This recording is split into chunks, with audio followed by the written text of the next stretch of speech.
Hola, somos Carlos del Blanco y Adrián Gómez. Nuestro trabajo de práctica se va a centrar en el movimiento de baloncesto típico de entrada a canasta, llamado la bandeja. Este movimiento tiene tres fases, se podría decir que tiene tres fases. La primera de ellas son los pasos hacia la canasta, la segunda es una fase aérea en la que se deja el balón para meter en la canasta y la última sería la caída. En nuestro caso nos vamos a centrar en los últimos pasos previos a llegar a la canasta, que nos sirven de impulso para el último paso que vamos a trabajar, que es la fase aérea. Vamos allá. Bueno, y ahora sí hacer una demostración de cómo sería el movimiento completo con todos los pasos previos, el bote previo, fase aérea y fase de caída. Espero hacerlo de la manera correcta, pero bueno, vamos a ello.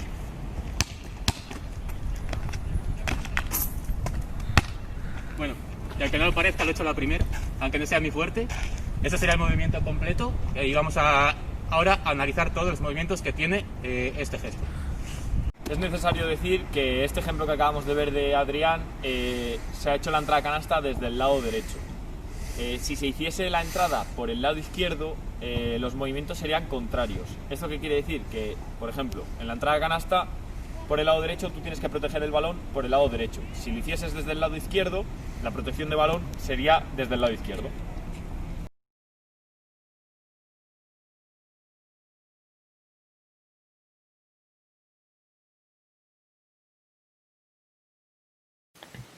Esta acción se realiza durante los pasos previos a la entrada a la canasta.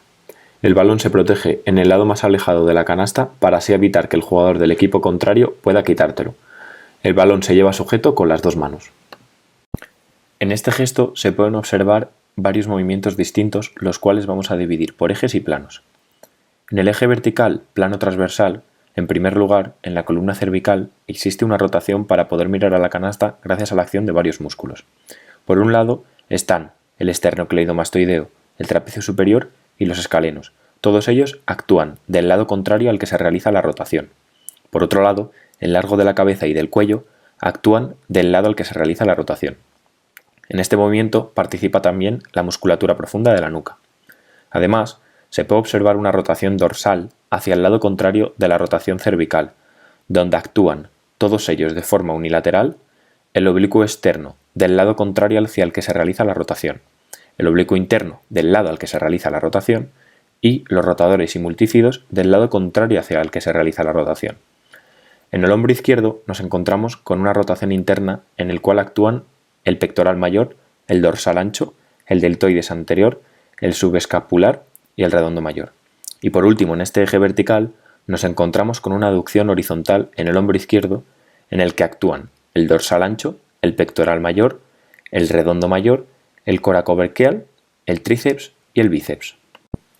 Continuando con la división de ejes y planos, podemos ver que en el eje transversal plano sagital encontramos una extensión en el hombro derecho donde actúan el dorsal ancho, el deltoides posterior, el pectoral mayor, el redondo mayor y la cabeza larga del tríceps.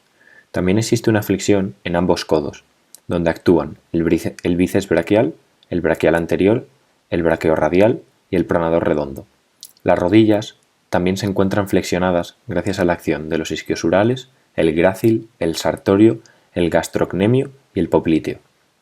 Y como podemos observar, hay una flexión de la cadera en el lado derecho del cuerpo, donde actúan el psoas, el ilíaco, el recto del cuádriceps, el tensor de la fascia lata, el pectíneo, el grácil, el aductor corto y el largo y el glúteo medio.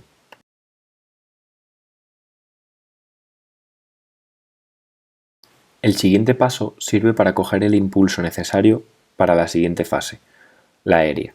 Se va a pasar de tener el cuerpo en muchas zonas flexionado, debido a que se tiene que proteger el balón, a extenderse para coger el impulso mencionado. En el eje vertical plano transversal continúa habiendo una rotación en la columna cervical para poder mirar a la canasta. Actúan, como ya mencionamos, por un lado el esternocleidomastoideo, el trapecio superior y los escalenos del lado contrario al que se realiza la rotación, y por otro lado el largo de la cabeza y el largo del cuello del lado al que se realiza la rotación. En este movimiento también actúa la musculatura profunda de la nuca. En el hombro izquierdo se va a realizar un movimiento de rotación externa para así recuperar su posición natural gracias a la acción del infraespinoso, el redondo mayor y el deltoides posterior. En el eje transversal plano-sagital, lo primero que podemos observar es una extensión de la columna cervical, que al igual que la rotación, nos sirve para mirar a la canasta. En este caso, actúan los esplenios, el semiespinal, las fibras superiores del trapecio, el elevador de la escápula y los músculos profundos de la nuca, y todos ellos actúan de forma bilateral. En la columna dorsal existe una pequeña extensión debido a que se mira la canasta e intervienen el iliocostal, el cuadrado lumbar, el dorsal largo y el espinoso. En el hombro existe una flexión en el brazo que lleva el balón. Generalmente es el más alejado al aro, en este caso el brazo derecho. Con este movimiento se pretende acercar el balón lo máximo posible a la canasta. Intervienen aquí el deltoides anterior, el pectoral mayor, el coracobraquial y la cabeza larga del bíceps braquial. En el codo derecho se está realizando una extensión, puesto que viene de una flexión realizada en la fase anterior. Este movimiento de extensión viene dado gracias a la acción del bíceps braquial y el anconio. En las rodillas ocurre lo mismo que en el codo derecho. Se ha realizado un movimiento de extensión, ya que en la fase anterior se encontraban flexionadas. Y aquí, como se puede observar, se ha realizado este movimiento para coger impulso para la fase aérea, gracias a los cuádriceps y el tensor de la fascia lata.